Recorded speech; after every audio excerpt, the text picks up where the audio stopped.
Bonjour à tous, bienvenue pour ce nouveau reportage géologique.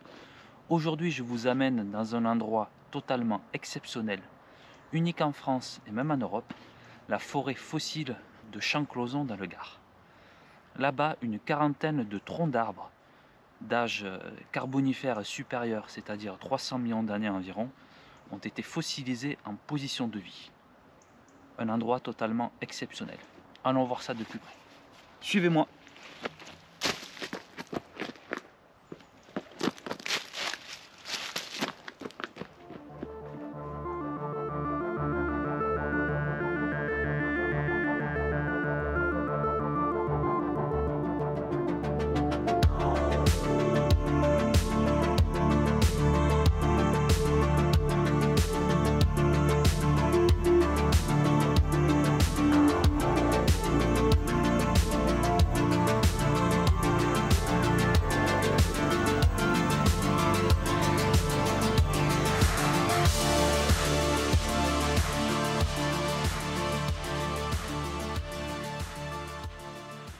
Donc il faut savoir que cet affleurement a été mis à jour durant l'exploitation du charbon par les houillères des Cévennes, nationalisées ensuite en charbonnage de France. Et maintenant c'est la propriété de Dinopedia Park, donc un parc à dinosaures, vous pouvez voir derrière moi. Je vous invite à aller voir parce que les dinosaures sont vraiment très bien faits. Mais aujourd'hui nous n'allons pas nous intéresser au Mésozoïque, mais bien au Paléozoïque, avec cette forêt fossile du Carbonifère.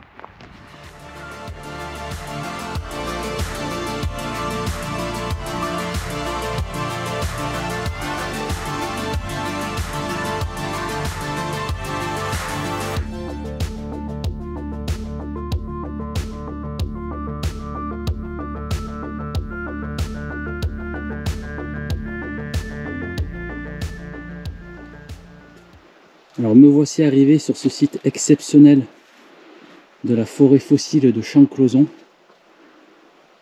caractérisé par ces troncs fossiles en position de vie. On peut voir ici, au milieu de ces bancs gréseux. Donc ces arbres s'appellent des sigillaires. Ils se distinguent par les formes caractéristiques que l'on peut observer sur leurs écorces.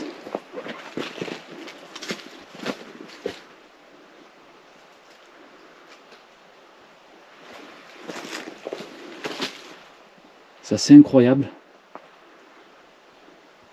Celui-là doit faire 2,50 m de haut.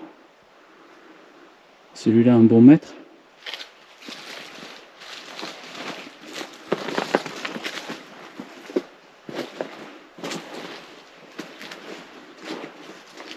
Ici, il y a un tronc assez énorme.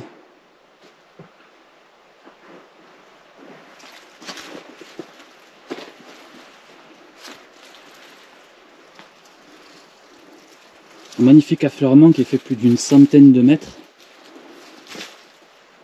sur une vingtaine de mètres de haut.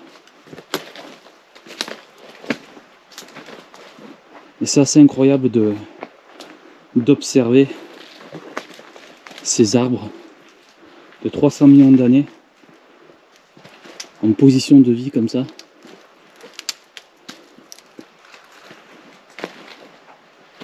Magnifique.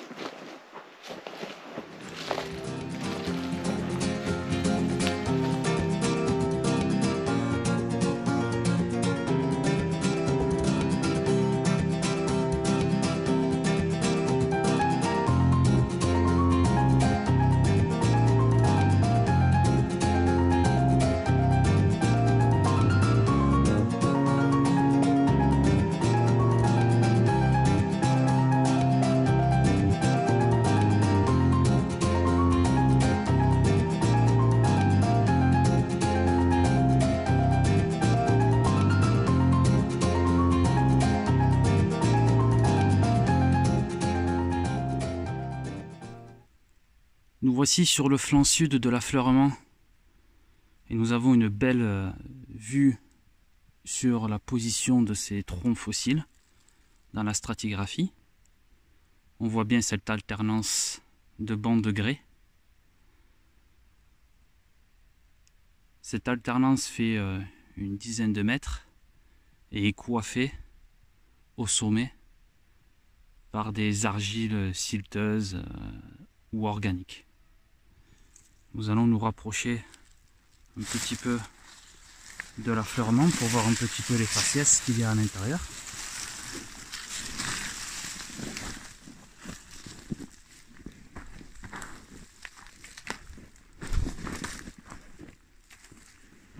Voilà. Donc ici vous avez deux magnifiques troncs. On voit bien ces deux griffes typiques des sigillaires qui devaient monter plus haut. On voit la trace. Hein. Ces grès, donc ce sont des grès, alors ça va du fin au grossier. Ici on est plutôt entre le moyen et le grossier. Et avec ces structures typiques illustrant une stratification entrecroisée, donc une direction de fluide, une direction de courant, comme je vous l'avais présenté dans une vidéo antérieure sur le Carbonifère.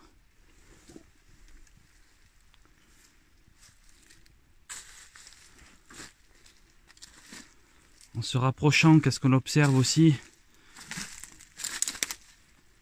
Voilà les stratifications que je voulais vous montrer. Donc ici on est dans du grès grossier. On a quelques traces de débris organiques, donc de débris de charbon. Ici certainement une trace de racine.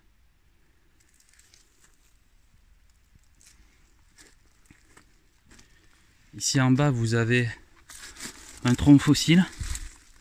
Donc cette fois-ci ce n'est pas un sigillaire mais c'est une calamite. On voit bien ces sections.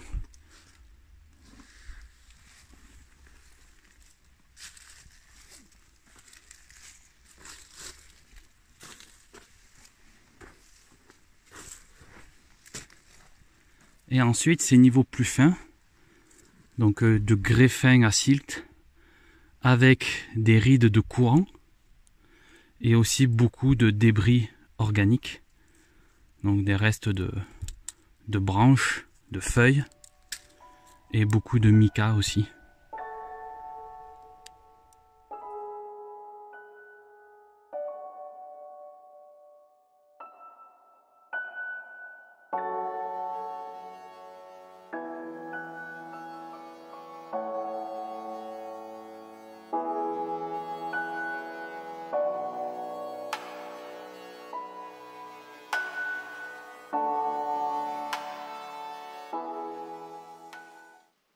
Lors d'une vidéo précédente sur le Carbonifère du nord du Gard, je vous avais présenté un banc gréseux massif, plurimétrique, composé de microconglomérats, à l'intérieur desquels nous avons observé aussi des enchevêtrements de troncs d'arbres.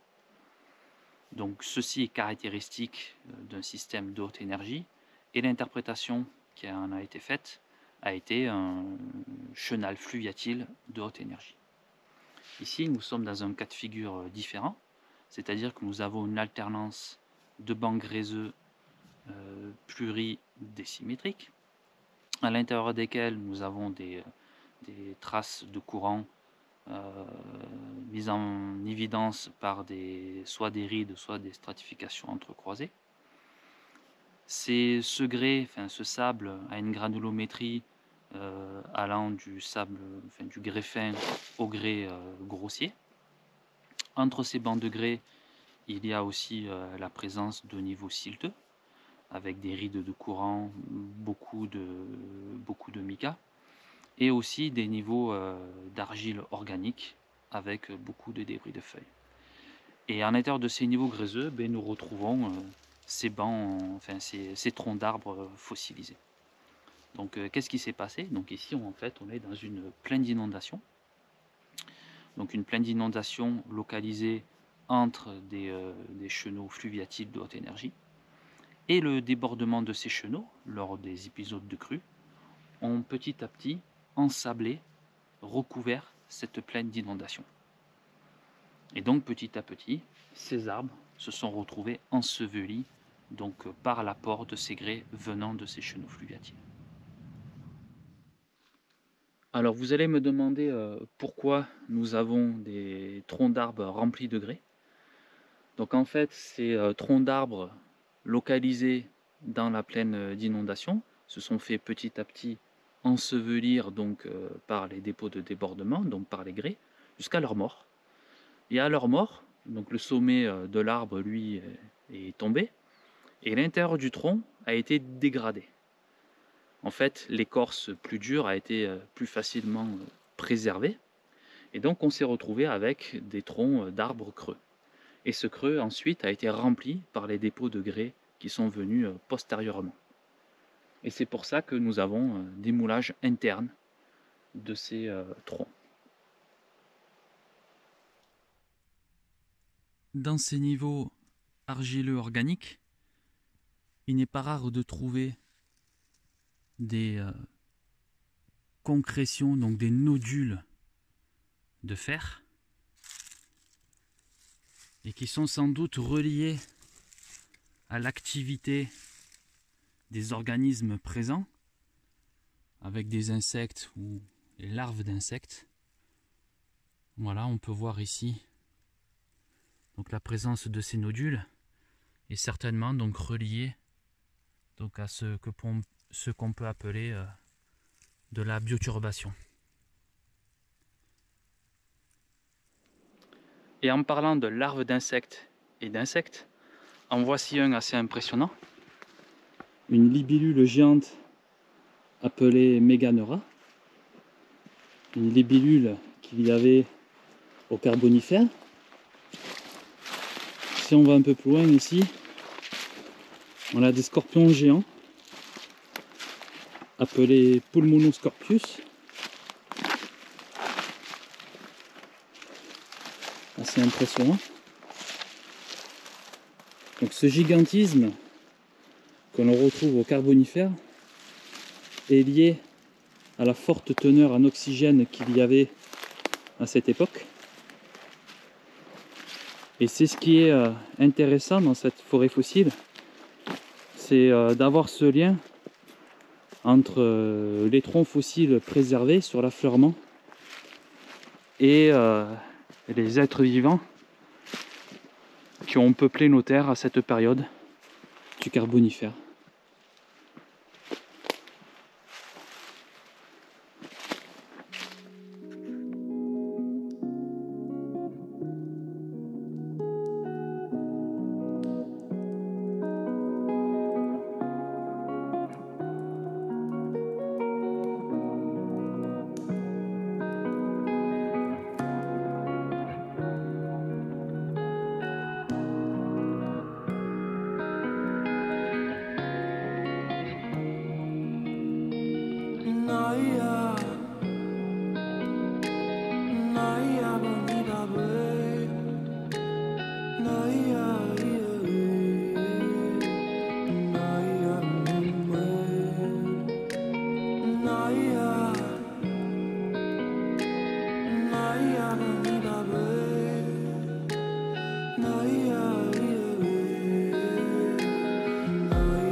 Ainsi s'achève cette visite géologique de la forêt fossile carbonifère de Champclauson dans le Gard.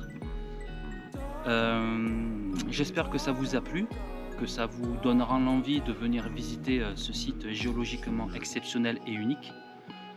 En tout cas, un grand merci à Dinopedia Park et à son directeur, Monsieur Lopez, de m'avoir autorisé à venir filmer aujourd'hui ces affleurements. Et donc, je vous dis à très bientôt pour un nouveau reportage du docteur géologique. Ciao, ciao!